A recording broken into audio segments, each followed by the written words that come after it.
I call this regularly called board meeting of the City Board of Directors for Siloam Springs, Arkansas for August 18, 2020 to order. Roll call. Sappington, Here. Smiley, Here. Burns, Here. Hunt, Here. Rissler, Here. Coleman, Here. Carroll. Here. Would you please stand as Director Burns leads us in the opening prayer and remain standing for the Pledge of Allegiance. God, we thank you for our freedoms that allow us to gather here this evening. And we are grateful for those that choose public service over self, be it past, present, or future. And it's your name we pray. Amen. I pledge allegiance to the flag of the United States of America and to the republic for which it stands, one nation under God, indivisible, with liberty and justice for all.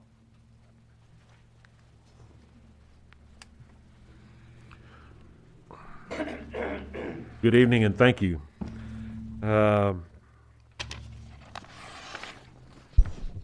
First of all, how about making sure that if you have a electronic device, a phone or something like this, that you silence it so that we don't interrupt somebody while they may be speaking. We appreciate that. And at this particular time, we'll move on down to our public input. Public input is the time when any citizens may address this board of directors on any city business that is not on the regular board's regular agenda. You may address the consent agenda items or any other city business that you care for, but it will not be a time that you could address the board on the other city business on the regular agenda. And if you want to address the board, please come forward and state your name and address. Include different or new ordinances. Excuse me. Hello? No. Would this include new ordinances? This would include any, you can look at me here. Oh, I'm sorry. No, that's right. Brad's my. I understand. No, this was what I'm saying. You can speak to anything that's not on the agenda. Understood, sir. If it's an ordinance on the agenda, then you'll need to wait until that agenda comes forward and you can speak to Understood. that. My name's Brett Dooley at 909 Carter Court. Okay. And I'd propose a new ordinance to prevent the people mowing the grass to shoot the grass clippings out into the streets. It creates a big hazard for a lot of motorcycles, and I know I've got that issue very bad in my neighborhood. The other day, I came around the corner entering my neighborhood. There was grass clippings that the homeowner had shot across into the yard around the time of a storm that came through, and my motorcycle fishtailed and I about lost control at that time. So I would propose that we do something that prevents them from shooting it out there, or somehow ask them to clean it up at that or after it is. I understand that it can get blown out there, but after it's done, blow it back in. It also helps our neighborhoods and community look a lot better than having grass clippings thrown all over the yard or all over the streets. Thank you. And can I get your name again? Brett Dooley, Bretdooley.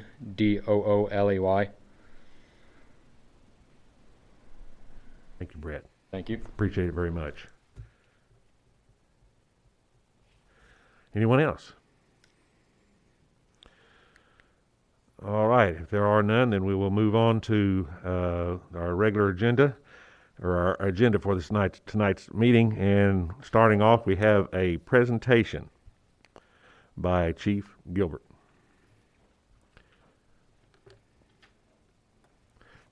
I'll be involved with it. I'll be taking part in this as well, but I'm going to let Chief start it off.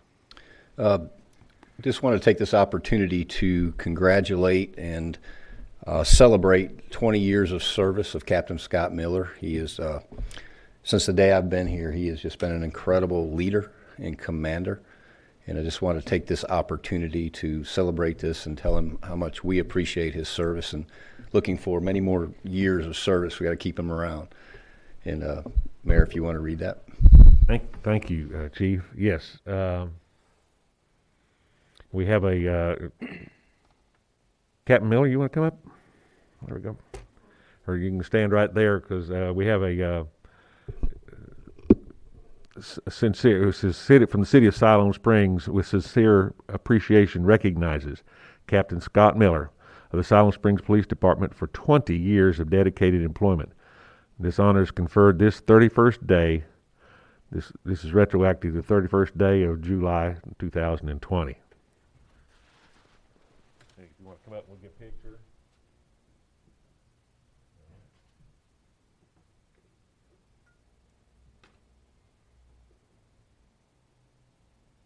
This is from the police department as a token of our appreciation.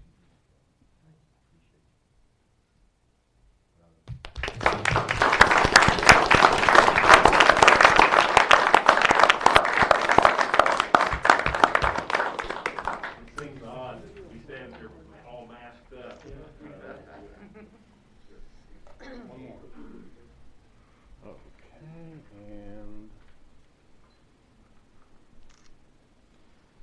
perfect. You can see it in their eyes as they're smiling. Are those masked men, huh?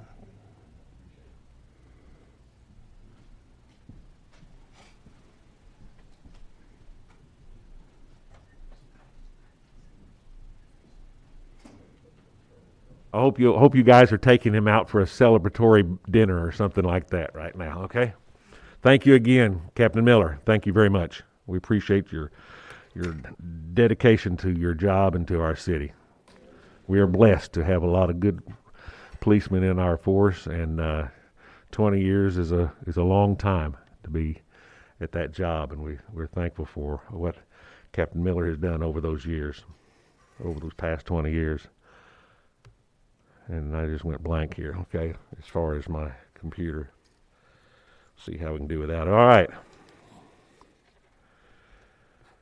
Tonight's consent agenda.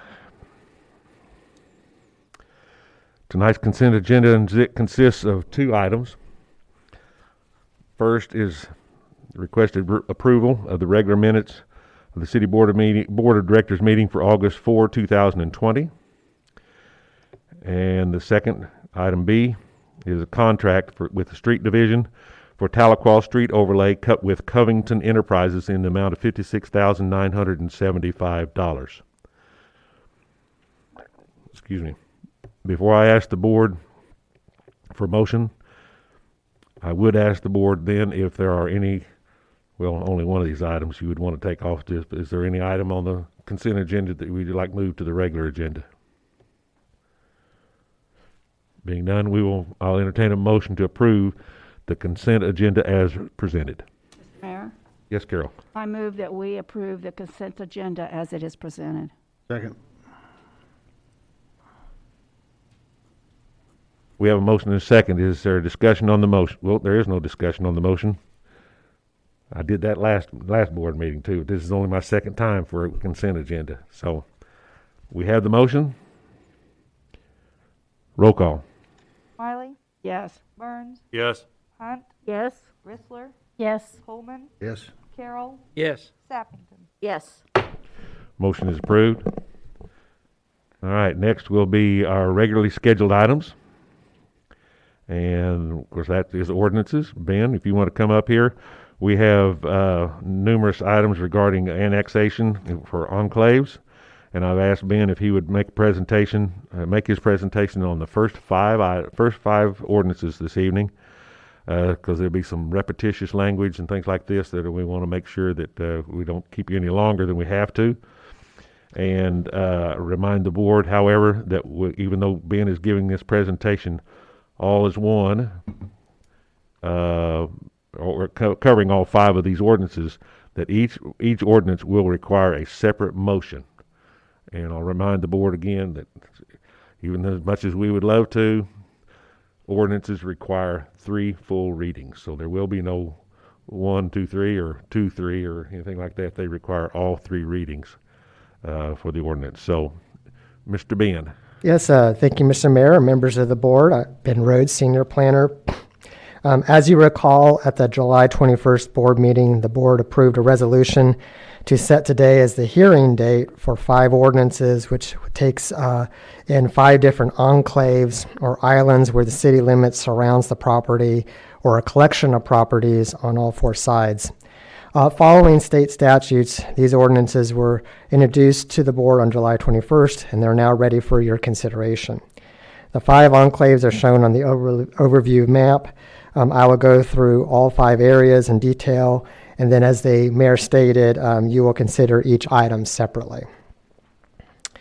For the first one, you see the enclave that is referred to as Enclave A.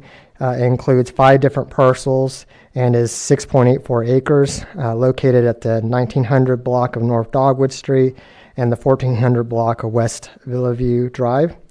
The area falls within Ward 1, and we're proposing the R2 zone. Here you see an aerial of the area on the left and the map included with the annexation on the right. You will note that this is the only enclave out of the 5 that includes the Carroll Electric buyouts. Staff hopes to budget for the buyouts in the 2021 budget. Finally, staff received a phone call and email of a questioning nature this morning from 2 property owners in this area. Once it was explained what was happening, they had no further questions. Either party didn't. So moving into the next one, Enclave B, this is to the east of the last one I presented. And this is the northwest corner of Sherry Whitlock Drive and Stevens Road, the address being 15589 Stevens Road. It is 1 parcel on 2 acres. This will go to Ward 2, and we're proposing the R1 zone. And here you see the area to be taken in. The R1 zone is suggested due to the large lot size. The lot is too small for A1, which requires 3 acres. For Enclave C, the area consists of 2 parcels addressed at 3402 Highway 412 East and the vacant parcel behind 813 Highway 16. The northern parcel is located behind the Hunan Village restaurant, and the second parcel is the vacant field located on the south side of the Spring Valley Apartments. The total size is 21.1 acres, and this will go into Ward 3. We are proposing the A1 for the undeveloped field and R2 for the location behind the restaurant, as there is an existing house on that site. This is the maps here for that Enclave C, as you can see. And moving on to Enclave D, there are 2 parcels on 8.66 acres located south of Highway 412 East. This will go into Ward 3. We are matching the zoning to the parcels to the north, which is owned by the same people. So C2 is proposed on the left parcel, and I2 is on the right-hand side parcel.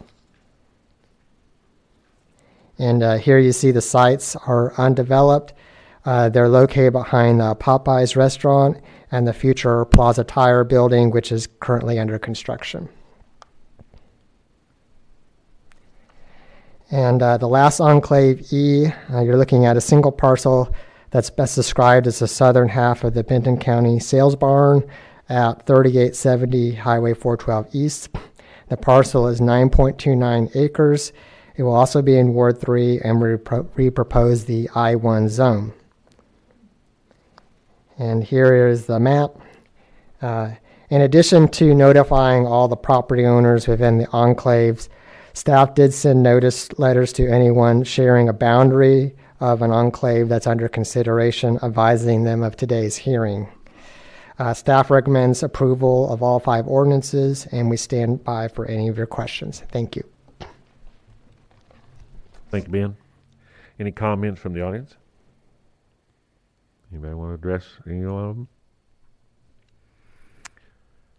If not, then I'll turn it over to the board for comments and/or questions of staff. Mr. Mayor, Yes, Marla. I just had one question for Ben. Between Enclave C and D, there was some pending annexation, and for us to pull the enclaves in, it needs to be 4 sides. Yes. City limits, is that gonna, I mean, what's the order for that to take place? My understanding is that pending annexation is pretty much a finished product at this point. So I don't believe that doing the 2 enclaves that touch that boundary are going to cause a problem because that one is essentially a head in line. So it would go first and then these would follow after. All So, right, thank you. yeah. Looks like Ward 3 is the big winner in this. Mr. Mayor, Yes, Carol? I did talk to somebody that was in the very first enclave, and they were very excited at being part of the city. And also looking, although we have to spend money, but they were also looking forward to having city electric because they'd had some issues with the other electric company. Current provider. Yeah. Anyone else? If there are no further comments, then I'll entertain a motion to suspend on ordinance 20-20, first reading and annexation of Enclave A, West Villa View Drive and South Highway 43. Mr. Mayor, Yes, Carol? I move that we place ordinance number 20-20 on its first reading, suspending the rules and reading by title only. Second. We have a motion and a second. Is there discussion on the motion to approve, to suspend? Being none, we will vote. Roll call? Burns, Yes. Hunt, Yes. Isler, Yes. Coleman, Yes. Carroll, Yes. Sappington, Yes. Smiley. Yes. Motion is approved. Philip? Ordinance number 20-20, an ordinance annexing certain lands that are completely surrounded by the incorporated limits of the city of Siloam Springs and for other purposes. Thank you, Philip. Next is ordinance 20-21, first reading and annexation of Enclave B, 15589 Stevens Road. Do I have a motion to approve, to suspend? Mr. Mayor, Yes, Reed? recommend we place ordinance number 20-21 on its first reading, suspending the rules and reading by title only. Second. We have a motion and a second. Is there discussion on the motion to suspend? Being none, we will vote. Roll call? Hunt, Yes. Isler, Yes. Coleman, Yes. Carroll, Yes. Sappington, Yes. Smiley, Yes. Burns. Yes. Motion is approved. Philip? Ordinance number 20-21, an ordinance annexing certain lands that are completely surrounded by the incorporated limits of the city of Siloam Springs and for other purposes. Thank you, Philip. Next is ordinance 20-22, first reading, annexation of Enclave C, South Highway 16 and 3402 Highway 4112 East. I'll entertain a motion to suspend. Mr. Mayor, Yes. I'd like to place ordinance number 20-22 on its first reading, suspending the rules and reading by title only. Thank you, Second. Marla. And we have a second. Any discussion on the motion? Being none, we will vote on the motion to approve. Roll call? Isler, Yes. Coleman, Yes. Carroll, Yes. Sappington, Yes. Smiley, Yes. Burns, Yes. Hunt. Yes. Motion is approved. Next is ordinance 20 oh, Philip, excuse me. I just went right, I know I'm saying the same thing over and he over again. gets bent out of shape when I don't call him too, so I've got to tell you. Okay. Ordinance number 20-22, an ordinance annexing certain lands that are completely surrounded by the incorporated limits of the city of Siloam Springs and for other purposes. Where have I heard that before? Okay. Let's see. Okay, now then I can move to 2023, right? Okay. Ordinance 2023. Mr. Mayor? Yes, you're not going to let me read it? Oh, sorry. Well, Well, it hasn't I been- feel it- like I own these. The They're in title my hasn't been ward. read yet, so that's the reason I'm doing it. Okay, I knew you were going to do this. Okay, I'll move it. Okay. First reading, annexation of Enclave D, the 3000 block of Highway 412 East. Marla? Mr. Mayor. Yes. I'd like to place ordinance number 20-23 on its first reading, suspending the rules and reading by title only. Thank you. Do I have a second? Read, okay. Motion and a second. Any discussion? Being none, we will vote on the motion to approve. Roll call? Coleman, Yes. Carroll, Yes. Sappington, Yes. Miley, Yes. Burns, Yes. Hunt, Yes. Kistler. Yes. Motion is approved. Philip? Ordinance number 20-23, an ordinance annexing certain lands that are completely surrounded by the incorporated limits of the city of Siloam Springs and for other purposes. Thank you, Philip. Next is ordinance 20-24, first reading, annexation of Enclave E, 3870 Highway 412 East. Marla? Oh. I'll entertain a motion here. Thank you. Mr. Mayor, I'd like to place ordinance number 20-24 on its first reading, suspending the rules and reading by title only. Thank you. Do I have a second? Second. We have a motion and a second. Is there discussion? Being none, we'll vote on the motion to approve. Roll call? Carroll, Yes. Sappington, Yes. Miley, Yes. Burns, Yes. Hunt, Yes. Chrysler, Yes. Coleman. Yes. Motion is approved. All right. Philip? Ordinance number 20-24, an ordinance annexing certain lands that are completely surrounded by the incorporated limits of the city of Siloam Springs and for other purposes. You thought I was going to forget you again, didn't you? Yeah. All right. Now then, we're going to get to listen to Ben Rhodes again. This is what we affectionately call the Ben Rhodes Show when he's up here all this time. So anyway, the next is ordinance 20-25. Second reading, amending section 102-21 of the City Municipal Code, rezoning from I-1 to C2 at the 4650 Highway 412 East. Ben. Yes, thank you, Mr. Mayor and members of the board. Before you is the second reading for the rezoning ordinance. This is, as the mayor stated, at 4650 Highway 412 East, going from I-1 to C2. Staff has not received any additional comments since the first reading, and we continue to recommend approval. Stand by for any questions. Thank you. Thank you, Ben. Any comments from the audience?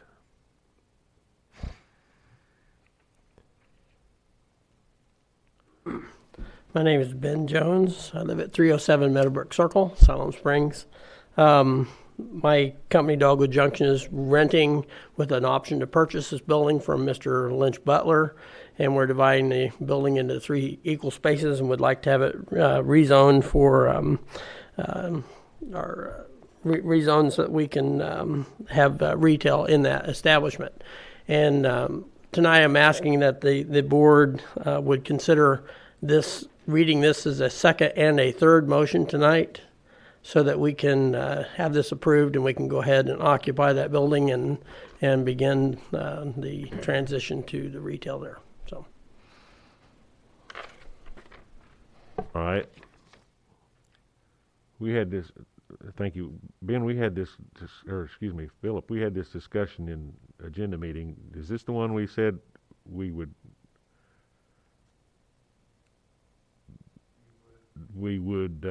entertain? Yeah, I mean, there's 1, 2, 3. I think I don't have that on my notes, but I thought we talked about that, and I think Ben had just mentioned that the applicant or one of the applicants would be here tonight requesting second and third. We don't, as staff level, we don't object to that. It's been through its first 2 readings. There's not been any public comment from that standpoint. So.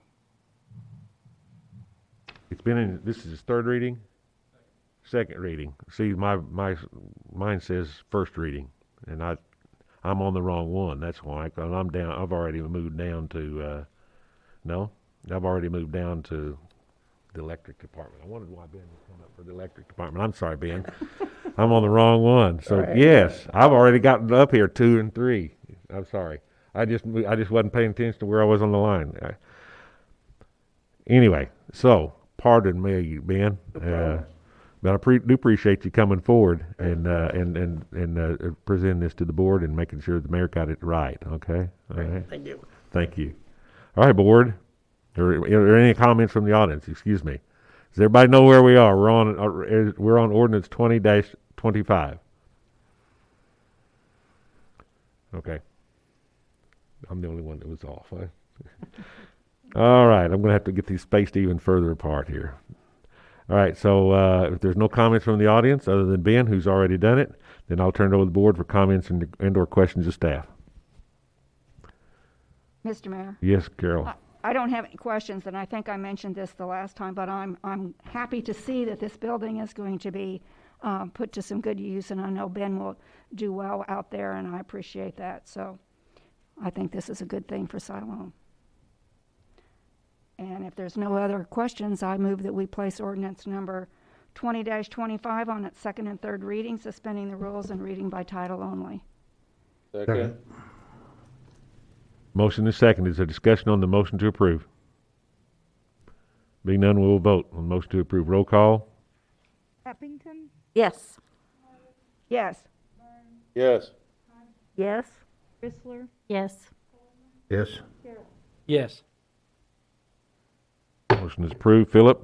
Ordinance number 20-25, an ordinance amending section 102-21 of the Siloam Springs Municipal Code, City Zoning Map, rezoning from I-1 to C2, the property located at 4650 U.S. Highway 412 East. Thank you, Philip. And now I'll entertain a motion to adopt on ordinance 20-25. So moved? Second. Have a motion and second. Is there further discussion on the motion to adopt? Being none, we'll vote on the motion to adopt. Roll call. Carroll, Yes. Coleman, Yes. Chrysler, Yes. Hunt, Yes. Burns, Yes. Yes. Eppington. Yes. Ordinance is adopted. And for those of you who this may be your first meeting, I knew where I was all along. I try to keep the board on their toes to make sure that they're on the same page with me. Okay, that is not true. All right. How about, folks? Let's move on to ordinance number 20-26. First reading, Electric Department Electrical Code Amendment. Bill Stokes. Thank you, Mayor, members of the board. Phil Stokes, Electric Director. Every 3 years, the National Electric Code is updated, and City Code states that the most recent version of the National Electric Code is adopted as the city's electrical code. However, the state doesn't automatically adopt the latest version of the National Electric Code. In order for us to be consistent with the state's electrical code, which is adopted by other municipals in our area, we need to amend the city code to reference the most recent version of the National Electric Code as adopted by the state. And staff is available for any questions. Thank you, Phil. Any comments from the audience? Any electricians out there? Being none, I'll turn it over to the board for comments and/or questions of staff.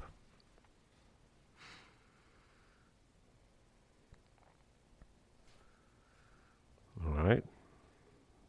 Being none, I'll entertain a motion.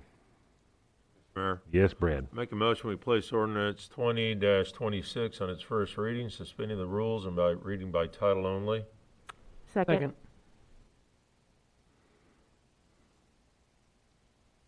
I have a motion and second. Is there further discussion on the motion to approve? Being none, I'll ask for a roll call. Renee?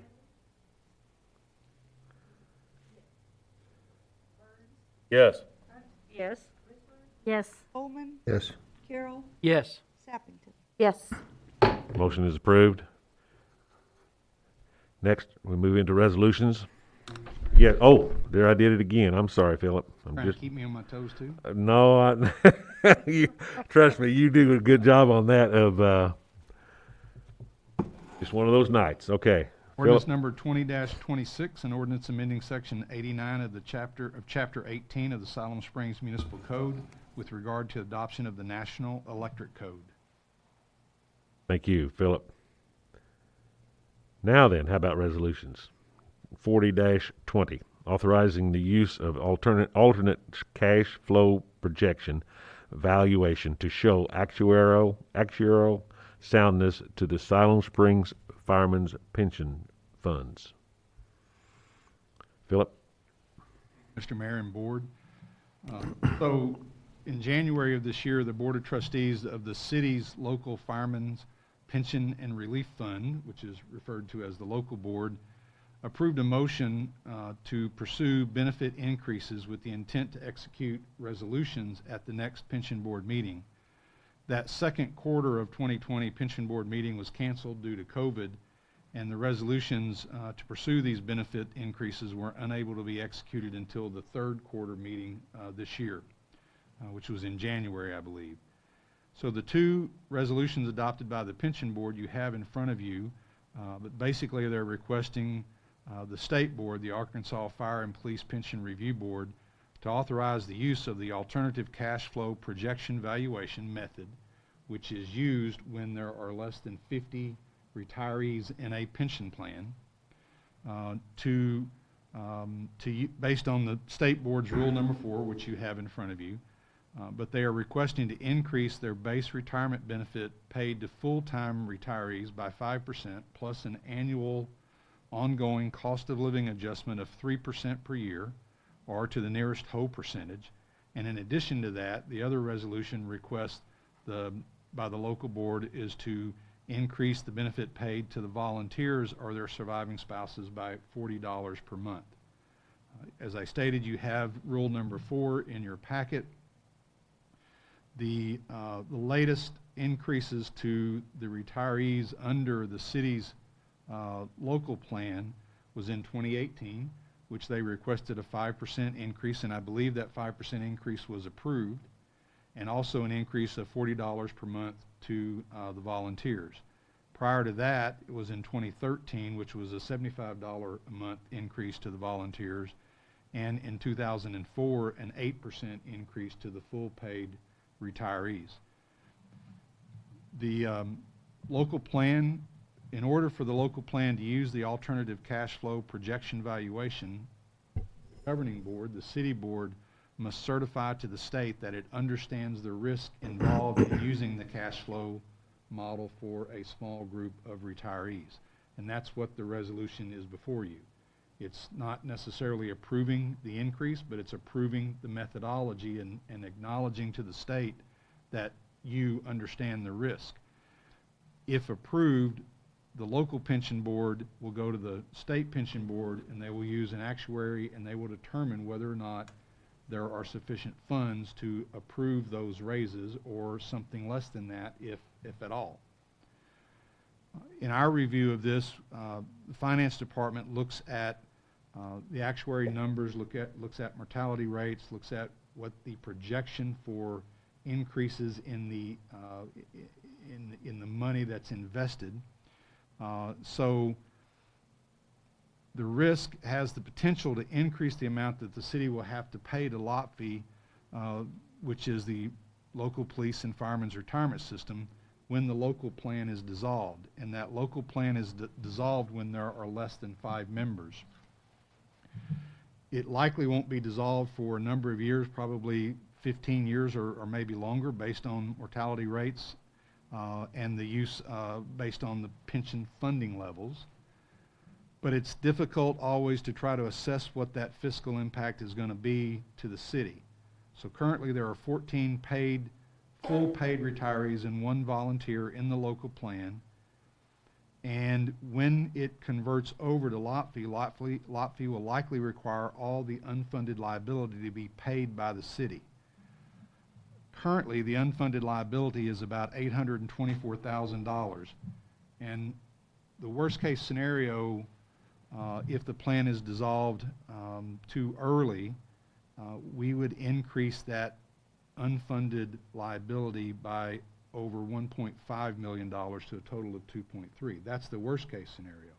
The best case scenario is that all of the unfunded liability would be recouped prior to the local plan being dissolved, and it would be recouped by their investments and so forth from that standpoint.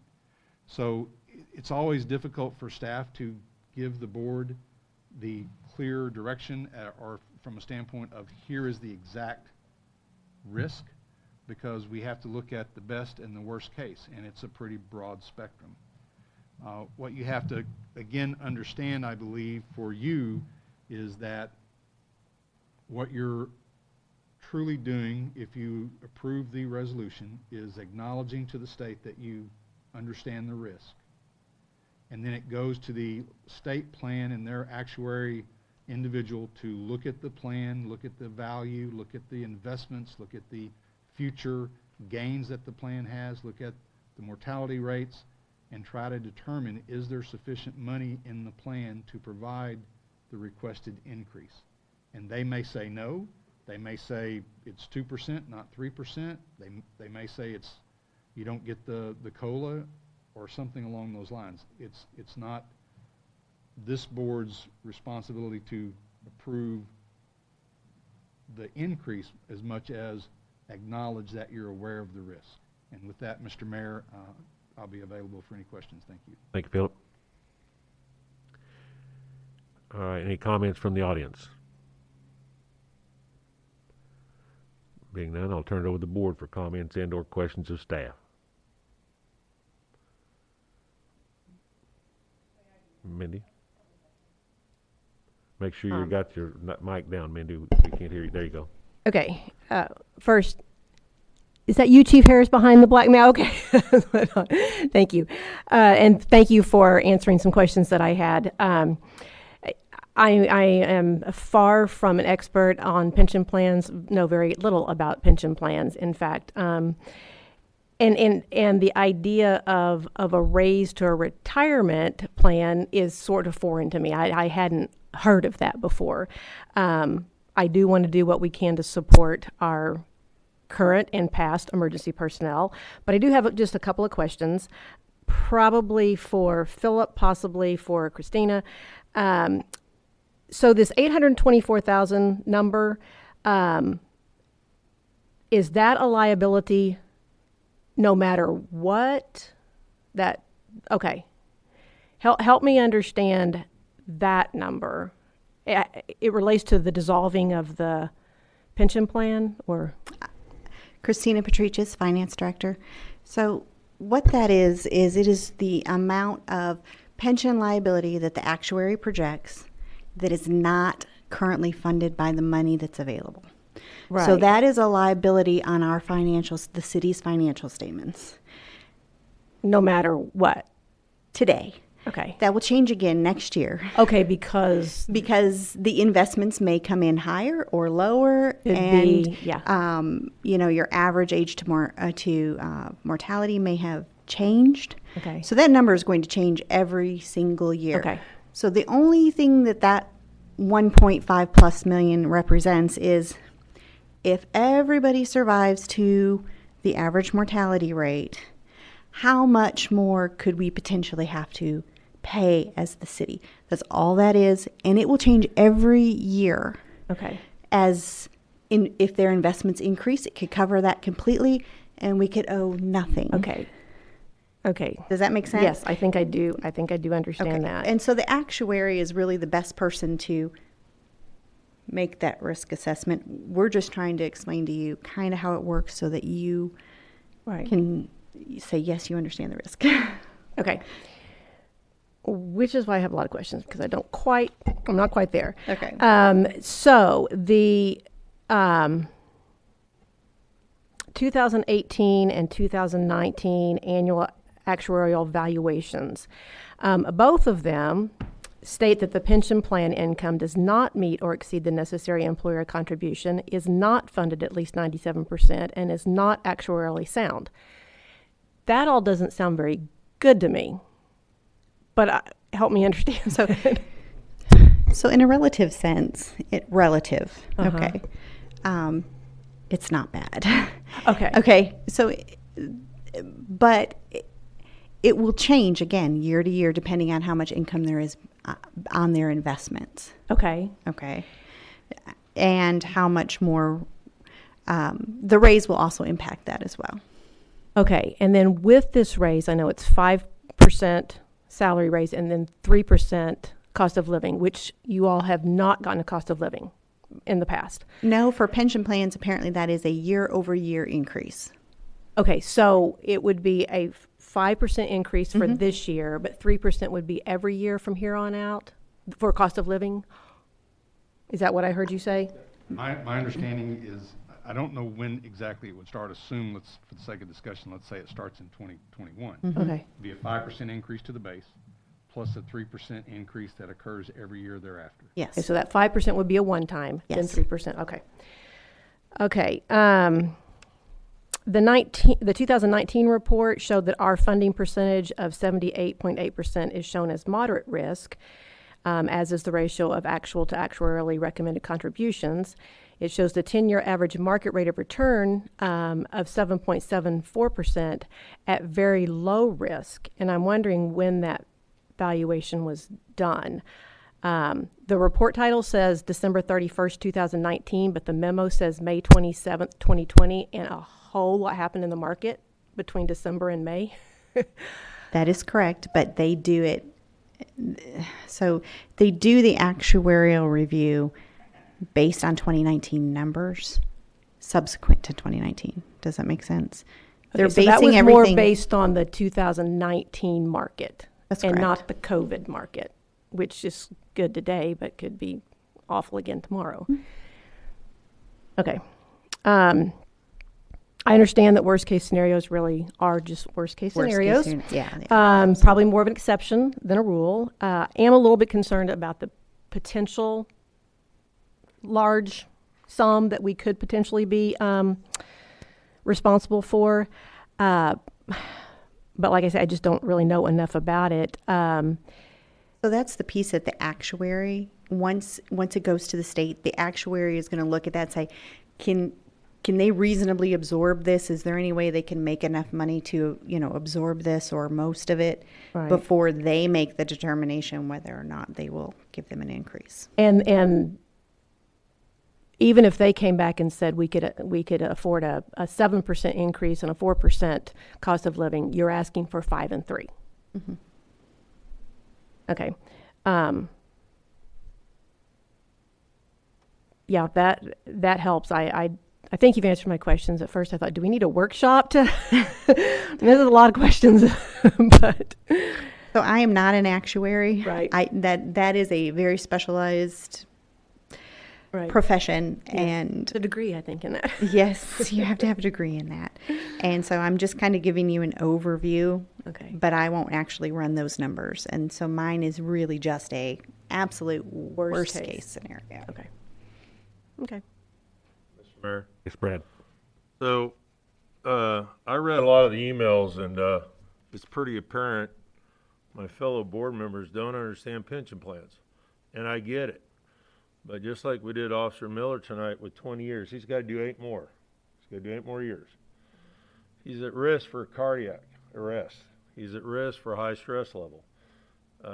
There is numerical values out there that as he contributes into lot fee, and he does every week along with the city, it's part of our basic package and service, is that this old plan was around prior to my time, way beyond my time. And so as we ask these folks to continue public service, we give them documents, we give them paper. The mayor read, it was Fireman's Day, past and present, and we all stood up and clapped. This resolution is simply this, is that these are some folks from the past that are just trying to get a little bit of pay raise up to date. It's less risk than we asked them to take when they served, because what we asked them to do when they serve is risk their lives to save lives and property. So for me, I could go off on explain to you a few things about lot fee, how it presents today, but this has nothing to do with lot fee. This is an old plan before our time. And the risk will be the actuary telling us what we don't know, which is exactly what you just stated. But there is always a risk. The S&P bounced back up to pre-COVID markets today. The price of gold may drop tomorrow. The rapture may happen right now. I don't have a clue. These are things I can't tell you the future about. But the reality is, obviously I'm going to be a little biased. you support a resolution for the folks in the past. We've done it for lot fee before. They've questioned. Lot fee is retirement systems that we have in place right now, or a battle with AML. And I like to banter with some of the folks at AML on some of the lot fee stuff, because now I'm caught between two worlds. I'm a lot fee person, and I'm a member of AML, which I find it humorous on all parts. But having said that, with years of service, this is the least we can do to these folks there. And a lot of the, Jack Lucy isn't here today. He was a volunteer for years, contributed most of his money to good causes, didn't pocket any of it. I mean, I could go on. But this is our history of our fire department. Let's let the actuaries down there tell them if they can go up or down with it. And I fully support this resolution. Mr. Mayor, Thank you, Brad. I want to piggyback on Brad because I know I was familiar with the old lot fee plan, and there's a lot of firemen that had to have second jobs, and the lot fee is based off their income, a certain percentage of the income that they made at that time, and so the increase just helps them make it in today's market. And so I agree with Brad. I fully support. Carol? Lot fee has always been kind of a mystery to me, but I also equate it to the stock market going up and down. And I'll tell you what, it's very difficult for me to look at Chief Harris and any of our firemen, retired or not, and say no, because they have put themselves on the line every day for this city. I appreciate it. I know our citizens appreciate it. Their families appreciate it. So I am in favor of this. And I don't know too much about actuaries, but it looks to me like we do have the ability to lose it or gain. It's a gamble, I think. So I'm going to gamble that we're going to make it up. Thank you. Mr. Mayor? Yes. Bob? Well, leave it to an accountant to get in the middle of all this stuff, too, I guess. I look at two things when I look at this request. Number one, I'm not sure when this was implemented many, many, many years ago, and we knew what the risk was at that time, and we agreed to it and told these gentlemen and ladies in the fire department that we were going to observe our responsibilities. And that's no different now. Number two, there's a new accounting standard that's on the bottom of these reports called a crossover point. And each of these crossover points is at a point when we're going to be in trouble if we cross over that point. Neither of these reports has a crossover point. They're assuming that we're going to have the actuarial basis in order to make all these payments. If we look at it based on what was in 2019 and what the stock market did and what it's doing today after the COVID mess, it's virtually two of our stock market measures hit all-time highs today. And one of them's only a couple hundred points off, the Dow is. So we've made up all that that COVID took away from us, and it's back. So I don't see any problem with approving this, knowing full well, like Christina says, the actuaries are going to look at it, and they'll have all the numbers together currently so that they can assess whether this is a good deal or not. And I certainly believe that they'll take care of that and that they'll approve it. Thank you. Bob? Anyone else? Mr. Mayor, Yes, Mindy? just for the record, I do want to remind Director Burns over here that I believe I started my comments with I'm very supportive of our fire and emergency personnel and do want to do what we can to support you. Just because I have questions does not mean I'm not in favor of something. But I did have questions. I think we're talking about potentially a lot of money, so I just wanted to make sure I understood what was going on so that I could say, yes, I understand the risk involved. Mr. Mayor? Yes, Brad. Just to clarify, I've stated before I lack the emotion, so when my response comes out, I get it. Having said that, worst case scenario, even the payback would be over a period of time and not have to be a lump sum. I hope I'm around one day. I've had a conversation with these gentlemen back in the firehouse, and I hope to live to see that day come true. We'll see what happens. And but I'd like to make a motion, Mr. Mayor. Yes, sir. We approve resolution 40-20. Second. I just put MS, which can stand for either Marlis Appington or multiple seconds. Okay. Okay. I haven't totally lost it. All right. Okay. We have a motion and a second. Is there further discussion on the motion to approve? Thank you for the good conversation regarding this and discussion. Being none, I will ask for a roll call. Roll call, please. Burns, Yes. Yes. Yes. Coleman, Yes. Carroll, Yes. Sappington, Yes. Riley. Yes. Motion is approved. Thank you. Thank you for those who are here in attendance. Thank you for your service, the two of you that are back there, Larry and Chief Harris. Thank you. Larry Walker, excuse me. I won't call. Thank you all for allowing us to. You bet. You bet. And I won't call you what we called him in high school and growing up with Larry. So, okay. All right. Next, thank you. Now we'll move on to Resolution 41-20, Siloam Springs Sidewalk and Trail Connectivity Master Plan Update. Justin? Thank you, Justin Bland, City Engineer.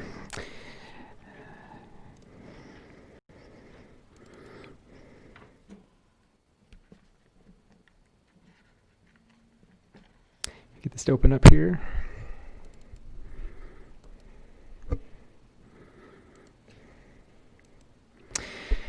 Okay, so we have an update to the master connectivity plan. Just want to kind of go over real quickly, but just to kind of give everybody a refresher where we come on this. So this plan was first adopted back in 2017, and since then, or a part of that plan was just updated every 3 years based upon what has been built and the things that have changed in the town over that time span. So I'm sure you remember back in February we had a workshop where we kind of talked through a lot of this stuff. So I'm going to kind of go through just briefly a couple things here just to kind of refresh everybody's memory.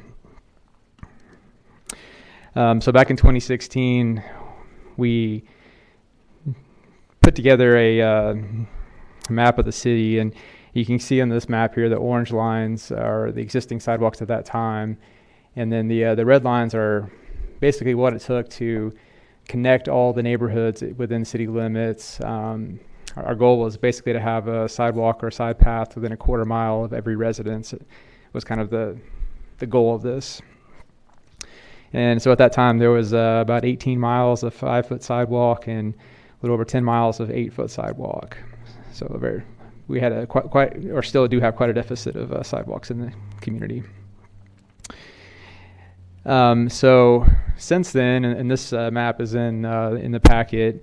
It's kind of hard to show on the screen here, but we've completed several projects. On the map, you can see the black skinny lines are basically what existed in 2016.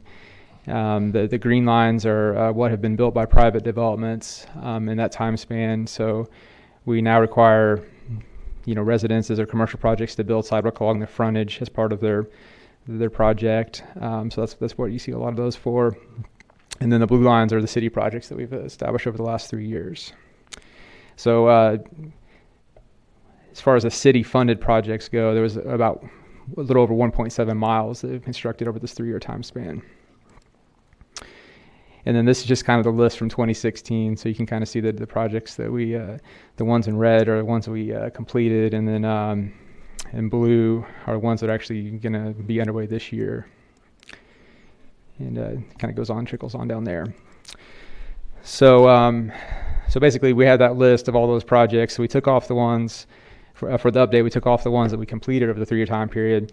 We also went through and kind of updated the scoring for every project. And these things actually changed quite a bit because, for instance, there's a lot of houses built on the southeast side of town in the Woodland subdivision. So some of the scores around that part of town got higher because there's more residents living there. So these actually did make an impact on the list here. But if you look at the appendix of the plan, you can kind of see the updated list that has all those completed projects removed, and then has the updated scores ranked. And then there's some kind of comments on there on how we're planning on addressing the certain projects here in the coming years. So beyond the update, one of the main things that we're looking to do is just to kind of recommend how to move forward with projects. So we've kind of split this up into two. The first kind of pot of money is what we're calling Tier 1, which is just going to be a continuation of the CIP projects that we've been doing. So this will come from the street department every year. Currently for 2021, we have the Lake Francis and Washington Street project, which we previously approved TAP grant applications for. And then just moving ahead from there, we'll just kind of continually work our way down the priority list, from using that ranking index as you see in the appendix. And then the second tier, and this is kind of some of the feedback we got from the workshop back in February, is tied to the quality of life sales tax. So this sales tax was approved back in 2016, and will sunset in 2026. So we have about 6 years left of this, and finance estimates about $5 million. This is pre-COVID, but I'm assuming everything kind of stabilizes. There'd be about $5 million left in this, and then the idea was that the majority of the quality of life sales tax funding today, it's been in the downtown area, primarily on Memorial Park. So by using this and funding these sidewalk or side path projects around town, it would kind of help spread out the QOL funding all across the city. To date, finance says that because we're splitting that tax with the utility department, it won't be available next year for a project, but in 2022 we can start funding projects from that. So staff recommends, based on this, just to look at the top two projects in each ward over the remainder of this, and trying to kind of equalize and spread it out evenly over the city limits. If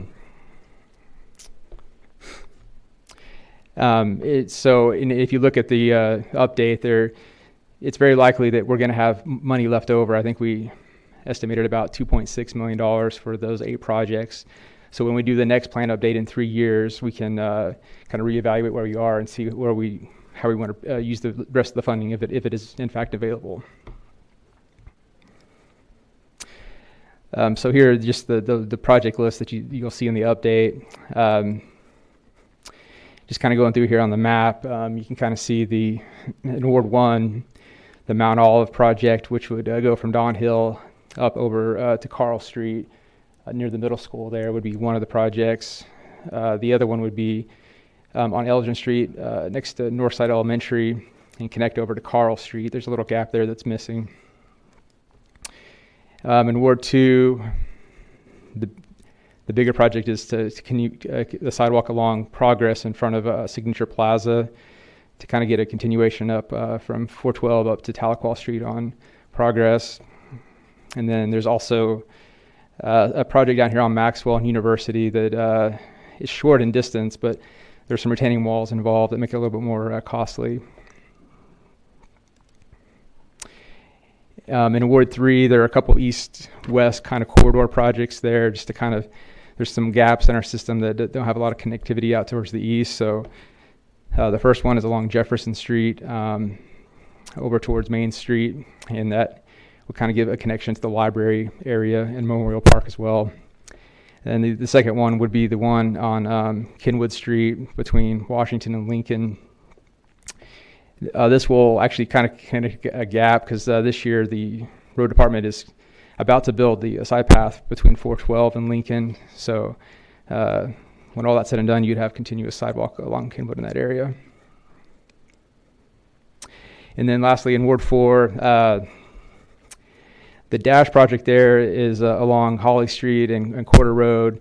That is potentially going to be part of the kayak trail project. So we that's tentative. It may be funded separately. But the other two projects listed are on Elm Street from 412 up to Tulsa. There's a missing connection there that is near the Southside Elementary School that will help with that. And then south of 412 along Carl Street and Quarter Road, kind of connecting there. We have a good system along Elm Street and then also on Kenwood there, so it kind of helps connect the dots there. So with that, staff is recommending approval and is available for any questions. Thank you, Justin. Any comments from the audience? Being none, I'll turn it over to the board for comments and/or questions of staff. Mayor. Marla? Justin. I had a question. When the new subdivisions, the streets are done, we're ensuring that the sidewalks are done then at the same time? So if it's along like a detention basin or an area that's going to be publicly maintained, it is done with the subdivision. If it's along the frontage of a residential lot, it would be done when they built a house. And the reason being is that way it doesn't get damaged during the construction of the house. My question is leading to the fact that I know the home builders are responsible for theirs. Along other street frontage that a lot is not buildable or anything like that, are we requiring the subdivision developer to put a sidewalk there? If it's an area that wouldn't have a house built along it, it would be built by the developer with the subdivision. Okay. That's correct. I had just been reading some other cities stuff about the developing of sidewalks and stuff, and they were making sure that wherever a sidewalk needed to be put, it was, without doing the builder, the home builder sidewalk. So that I was really interested in that because we really need to make sure that the new ones are put down. Sure, and we are also trying to. You remember at the last board meeting, the Foxtel subdivision over there. So they're going to be building the one around the perimeter of that on the front end of that as part of the development. Just so some of those more connector pieces, it may be beneficial to do all on the front end, possibly. Yeah. All right. Thank you. Carol? I like this proposal because it goes along with the goals that we adopted not too long ago. And my personal goals are to kind of bump up and accelerate a little bit of our sidewalks. But it looks to me like we are concentrating on a lot of the sidewalks that will be safe passage for our children to go to school or to some of these parks. So I am glad to see that. And you said there's $5 million that we think will recoup from the sales tax that ends in 2026.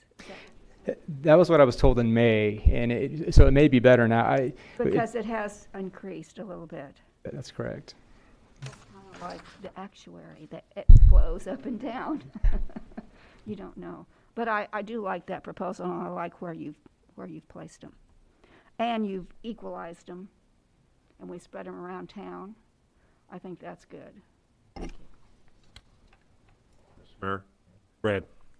I was accused the first year by a friend because I used the word connectivity a lot in the past couple of years, but when you're a retired fireman, you don't know big words. So I'm happy with the connectivity. Two things. Historical district, if you look around, and I'm going to point right out this window, even though I'm not going to look out there, we've got older sidewalks. We've done a good job of trying to make them level. Maybe we can do a better job of keeping that grass growing out. I don't know if there's something we could put in there to keep that. So we've got some old connectors there, and you're aware of them. But this time of the year, sometimes they disappear. So that's just throwing that out there at you. And then secondly, it's really, it's hard unless you're a city dweller next to a multi-use path. And I am that human being. And I'm telling you, COVID triggered it. We talked about bicycles disappearing at Walmart. I've never seen more families. I don't know these people, but they say hi. It's absolutely amazing.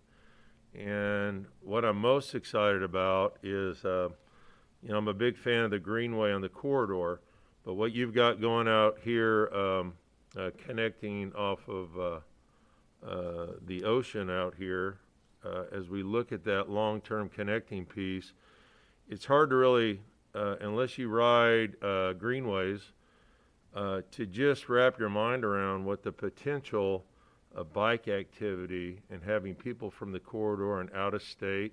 We talked about it on the gravel grinder that's tied in with Crystal Bridges.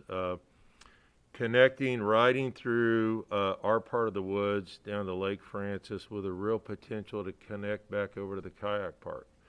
And there's a lot of challenges, and I know the city administrator is sitting at these meetings, and there's a lot of challenges ahead, but the bike trail is a real thing. And it's just, I really appreciate you guys reviewing it.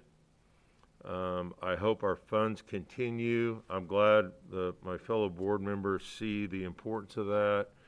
And when school kicks back in, I hope to see more kids using connectivity so they don't have to be on those buses so close to each other. So I really appreciate you guys, the work you're doing, and I'm excited that we keep reviewing it and make the changes necessary. That once again shows that we're fluid and dynamic. We don't get rigid and stick with something. So if it needs to be changed, we change it. So I appreciate staff working on that. Thank you, Brad. Anyone else? All right. Mr. Mayor? Yes. Yes, Carol? You can. I was getting ready to ask for one, but I'll go ahead and let you do it without asking. I move that we approve Resolution 41-20. Second. We have a motion and a second. Is there further discussion on the motion? Being none, we'll vote on the motion to approve. Roll call. Yes. Yes. Yes. Yes. Yes. Yes. Yes. Motion is approved. Thank you. That concludes our regularly scheduled items. And now we get to some really good stuff. Thank you, folks, for attending. Thank you. Operations, staff report, Operation Safe Summer Update by Chief Gilbert. Thank you, Board. Alan Gilbert, Police Chief, Siloam Springs. Due to COVID, I haven't found much good out of COVID like you have, but due to COVID, summer programs were canceled throughout the city. So we took advantage of those cancellations and put SROs on patrol, which helped increase our patrol function. And since we had that, we started a program called Operation Safe Summer. We formed a street crime unit, SCU. They were formed on a temporary basis to be part of the police department's Operation Safe Summer. The SCU was comprised of 4 highly trained and motivated police officers. The mission of Operation Safe Summer in the street crime unit was to address criminal activity and statistical trends that have a negative impact on the quality of life for the citizens of Siloam Springs. Operation Safe Summer started on June 1st. We kept the operation quiet. These motivated folks, and this was a total team effort. They wouldn't have been able to get out and work unless everybody bought in the police department, covering calls, making sure we were seen. And I've talked to several of you that you noticed more officers on the street. On June 1st, they worked a 70-day period, the operation. They're just finishing up. In the 7-day period, they made 67 arrests. 5 ounces of methamphetamine were seized. 1 pound of marijuana was seized. 13 firearms were seized from convicted felons. 3 stolen vehicles were located and processed. 1 outdoor marijuana grow was located. 2 fugitives on robbery and kidnapping wanted out of Fayetteville was apprehended. We had 1 federal fugitive from Ohio that was apprehended. We had 8 search warrants that are executed. SCU also worked joint investigations with FBI and Homeland Security. These investigations resulted in several arrests, seizures of methamphetamine and fentanyl. SCU recently, just a few days ago, arrested a wanted subject that was wanted by the FBI, and he was on the terrorist watch list. He was arrested for forgery and other documents, and they also seized $17,000 in currency. I would like to commend the entire Siloam Springs Police Department on the success of Operation Safe Summer, and this was a total team effort. I'm just very proud of their work. I just want to share that with you. Any questions? Steve, it's having grown up here, it's hard to imagine what did transpire during this period of arrests and what found out there. But we all know this is not Mayberry anymore. But I want to tell you how proud I am of our men and women on our force and what they're doing, and with your leadership. It just it bodes well, and I think that's the reason that we're seeing things are on a very positive uptick in Siloam Springs, and people want to come here, and there's a reason. Part of that is some of this is part of that reason that people want to come here. So. Yes, sir. And I sincerely mean a lot of this is possible because of the support that you continue to give me and our staff and our officers. You know, we know you're behind us, with the resolution. You just got to understand we have a quality of life, because I'm a Siloam Springs guy now. This is my home, and I want to do everything I can do to keep it protected, and our kids have safe places to play. With Highway 412 coming from Tulsa, there's a lot of activity coming up and down the streets, and we have to stay on top of those things to make sure that we continue the quality of life that you're used to. I really appreciate what is happening, because we don't hear about it. It's because you're doing a really good job and taking care of all of that keeps us safe. And we don't have to think about, can I walk outside? Can I take a stroll down the street? Walk down the sidewalks that we're all promoting. So I appreciate our police department, our fire department, our services that you provide. So thank you very much. I didn't realize there was that much activity going on. That's a lot of activity. Mr. Phillip thought this was important to share with you, so did I. So I just want to take this opportunity. Anything else? Guys, thank you. And we are proud that we've got SROs, Siloam Springs, and we're fortunate to have a school district that wants it and helps support it, and doesn't put all that burden on the city. Yes, sir. We got a good team. Thank you. Any other comments? All right. All right. Then we'll move on to administrator's report. Philip? Thank you, Mr. Mayor and Board. So you noticed on my administrator's report, we have a number of expenditures to report. Due to concerns about aluminum and metal shortages, the electric department started purchasing some wire inventory, in order to ensure that we have a sufficient supply as we continue to grow that system. So we bought some 4-aught primary wire for $48,900, 20,000 feet, 20,000 feet of 1-aught primary wire at $45,560. 30-foot aluminum green poles with arms, the light poles, 60 of those for $48,540. Bought 7,000 and 20,000 feet, respectively, of secondary wire and 4-aught secondary wire for $35,740. And then lastly, some additional primary wire for 7,500 feet of primary wire for $49,200. The other news I have to report is in sales tax. So as we continue to watch our sales tax numbers, for the month of July, we were up over 20%, over 20.5% compared to July last year. So that is over $135,000. Year to date, we're up over 13% compared to the same time frame last year. I would caution everybody to remember last year We were up and down, up and down. It wasn't making any sense. This year, it's coming back to making sense. We're seeing a steady sort of ahead of last year, which is where we thought we should be. But looking at that 13%, we're about $600,000 ahead of ourselves compared to last year. So on a side note, we're going through the budgeting process. We're bringing those numbers forward, but then we're using a flat projection for the rest of the year to try to put our budgets together. So we're still being conservative on our sales tax numbers when we start working on budgets.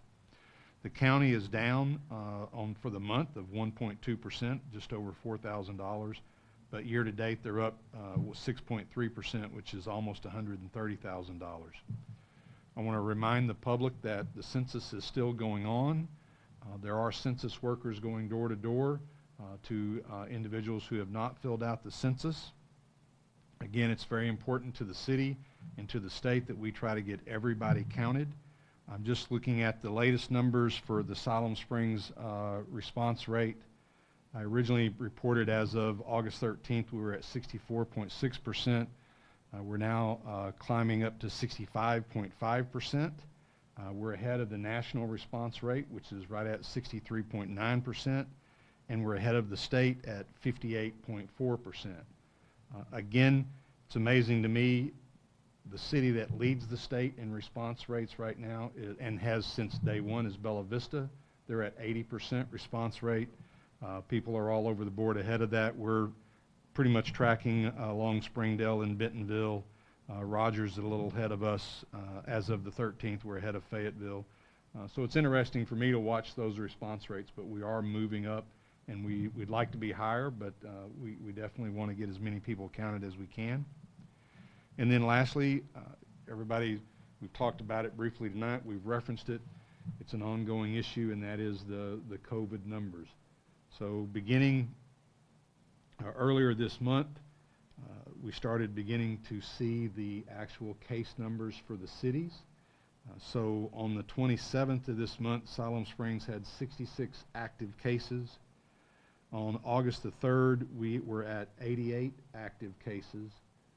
So our numbers were going up. As of the 10th of this month, which is the latest data that's out there, we dropped to 83 cases.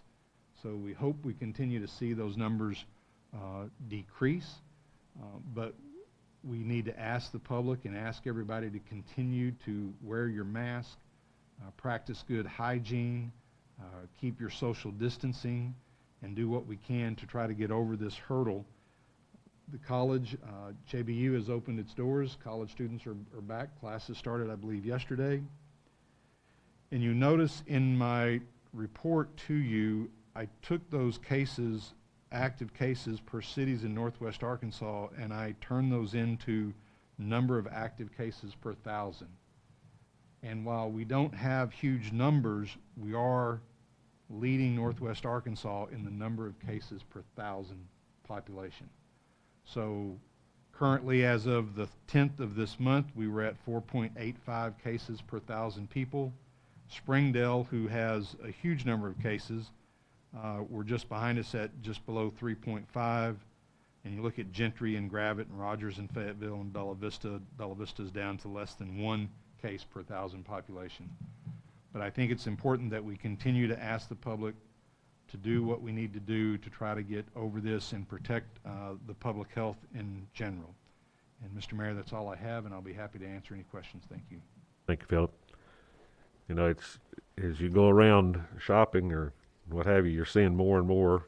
It's just you walk into a store and sometimes you won't see anybody without a mask. It's still not second nature for me when I get out of my pickup to grab my mask. And I had gotten all the way to the front door of someplace and had to turn around and go back and get it. But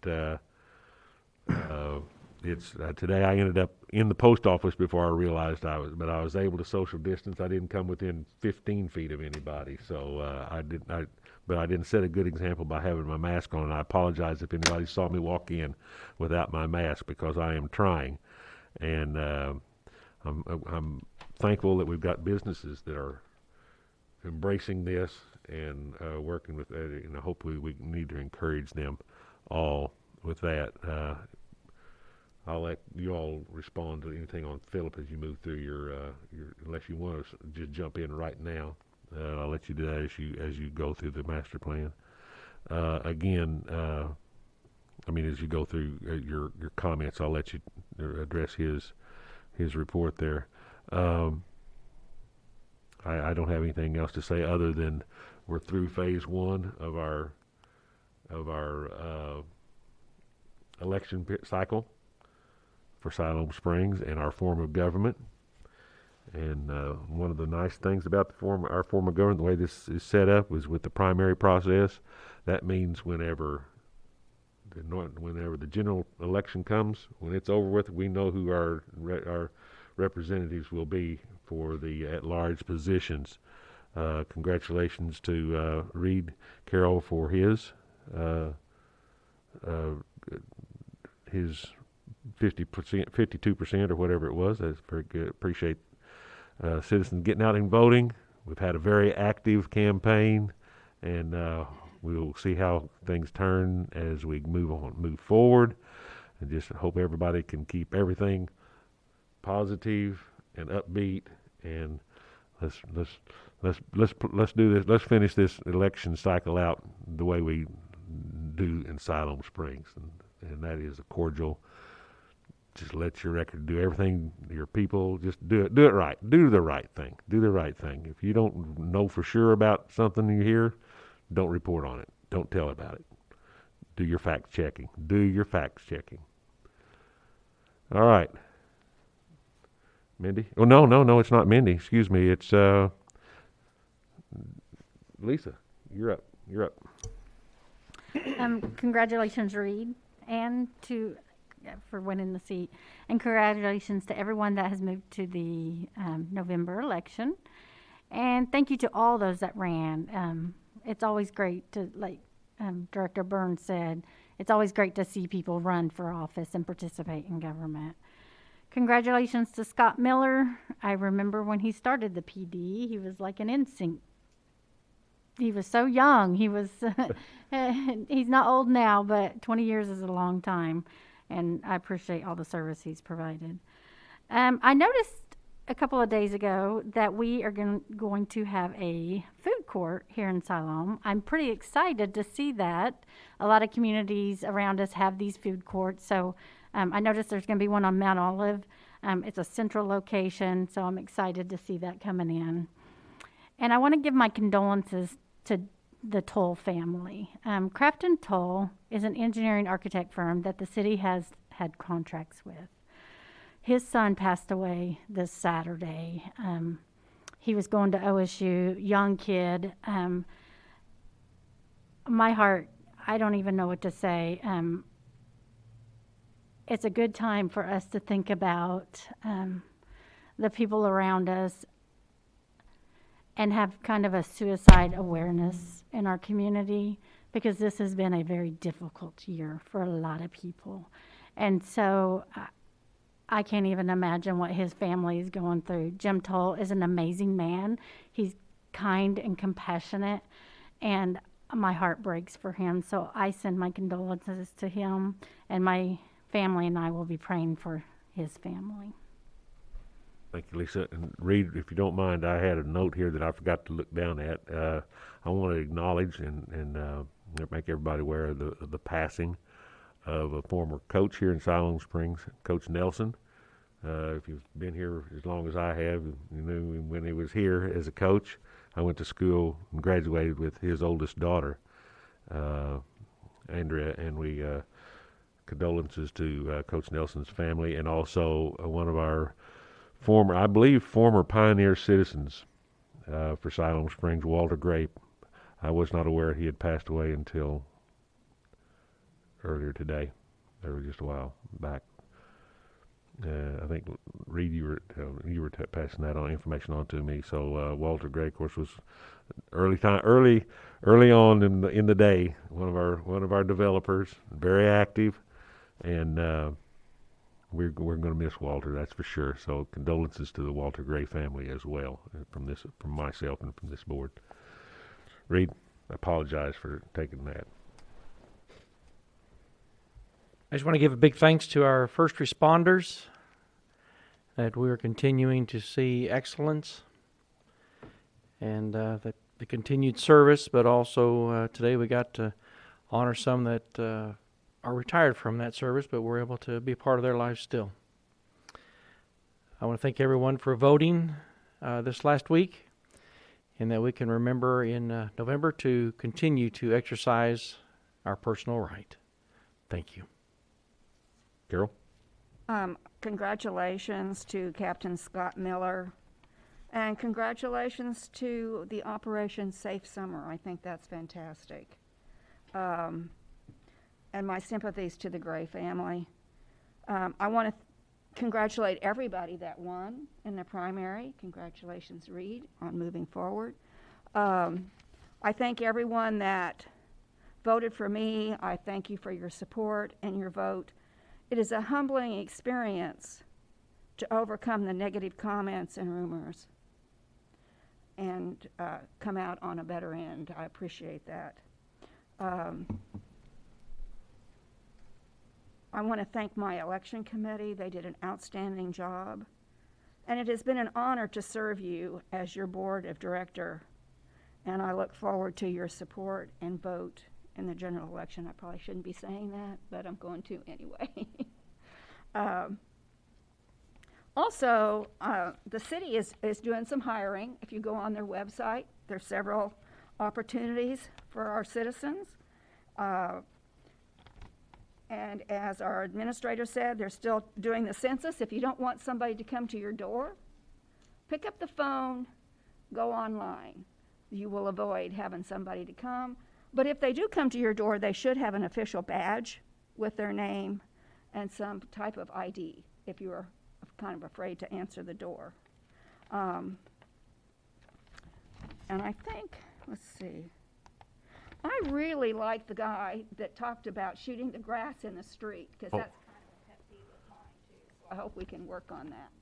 I think that's a good idea. Thank you.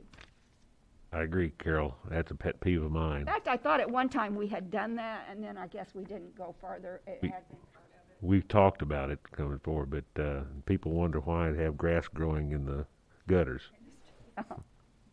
Thank you. Bob? Thank you, Mr. Mayor. Excuse me. Based on the grass situation, I want to give a shout out to my neighbor, Kevin Simpson. He, when I was on my way here to the board meeting, he'd finished cutting grass. He was blowing all the grass clippings back onto his yard. And I appreciate that. And I don't know that he knew we were going to talk about that today, but he got talked about. And I appreciate the police department for all that they do this Operation Safe Summer. Our police department keeps us safe 4 seasons out of the year, so I appreciate that. And speaking of the police department, during our discussion several weeks ago regarding the resolution of support for our police department, I received several emails, as I know most of the board did, suggesting that we had some discriminatory practices in the city of Siloam Springs. I had a meeting with several members of minority groups in an effort to determine the extent of our problem in the city. And while no overtly serious problems were expressed, there was enough evidence of discriminatory problems to cause me some concern. As a result of that meeting and other emails that I've received since then, I'd like to recommend to the mayor and to the city administrator that they consider the appointment of a unity council. These people would come from members of our community, and they would be authorized to investigate the presence of discrimination based on sex, race, ethnic backgrounds, and any other discriminatory qualification that we would have.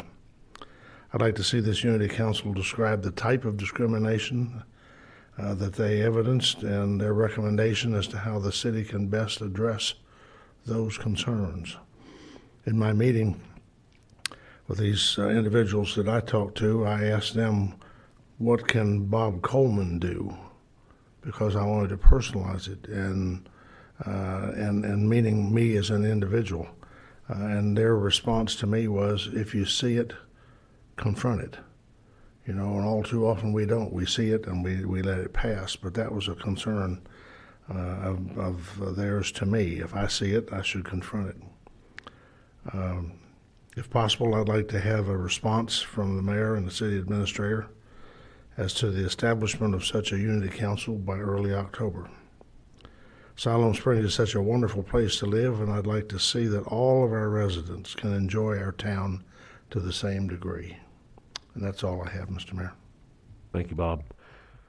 Notice I wasn't taking notes. I'm not a good note taker, but Philip's got notes over there. And since you included me in that request, I'll make sure that I confer with Philip on his notes, and we can all, if we have any question regarding your request, we can always go back and review the minutes or the tape. So thank you, Phil. I'll look forward to that, getting the information from Philip on that. Mindy? Okay. Once again, I do want to thank all of our emergency personnel for your work, past, present, and future. I tend to be one that has questions about things, but before I can in good conscience say, yes, I understand something, I'm going to have my questions answered. But I do appreciate your service, and we'll always do what we can to support you. I too thank Mr. Dooley, I think it was, who came and talked about the grass clippings. I actually do a lot of the mowing for our household. Kind of enjoy it. We have the big lawnmower, the big riding lawnmower. Not too hard to keep the grass clippings away from the road. So hopefully we can find some way to encourage, before we have to put into an ordinance, but at least encourage grass clippings. I noticed on the Facebook page the other day, just a quick encouragement. Hey, remember, blow the grass the other way, not into the street. Congratulations to Captain Miller for his 20 years of service. That's quite an accomplishment. Appreciate what he and all of the police officers do. Thank you to the electric crew who fixed some sort of outage in the middle of the night last night. I got a little warmer than usual in the middle of the night, but didn't realize that our electricity had gone out until this morning, and the clock was off by a couple of hours. Our electricity very rarely goes off, so it must have been quite the outage, but I appreciate the crew for being up in the middle of the night fixing that. Thanks, as others have said, to all candidates for getting involved in the elections for at-large positions. Congrats to Reed for his victory, and to the others who will be moving on in November. One of the things that came up during the candidate forum was the continued desire to give citizens a chance to speak about issues that concern them. I know one of our board goals is to continue to improve our communication efforts, and I recently learned of a new process Fayetteville put into place which allows citizens to submit comments related to board meeting agenda items through the city website. I asked Philip to look into this as a possibility for Siloam. In the meantime, I will encourage citizens who can't attend meetings to send emails to all board members, as they have done on a few occasions. And I understand now there is one address that citizens can use to reach all of us, as opposed to having to put all 7 of our addresses in. I will also encourage those who do attend meetings to write down their comments so that they can read those and make sure that they get everything that they want to say out in their allotted time.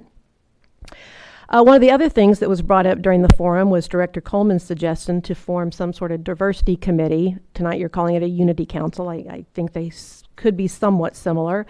And that's another thing that I have suggested to Philip several weeks ago, in fact, as a way to address our board goal to develop new and continue to enhance existing cultural facilities, events, and programs that strengthen Siloam Springs' quality of life, community character, cultural diversity, and image. You've gone a little bit further in what you're asking for, and I agree with what you're saying. I think it could still be one committee or council, may require 2, but we do have a diverse population. I would love to see us bring people of different backgrounds and cultures together to make sure we're all treated equally, to help meet this goal of more cultural facilities and events. So I'm just bringing that up sort of as a reminder. And now that I know you brought it up as a support for what you're saying. I said not too distant future. Director Coleman gave you a specific deadline of October, so I support that. Finally, best wishes to teachers, students, and parents as they begin school next week. I know it's going to be different than ever before.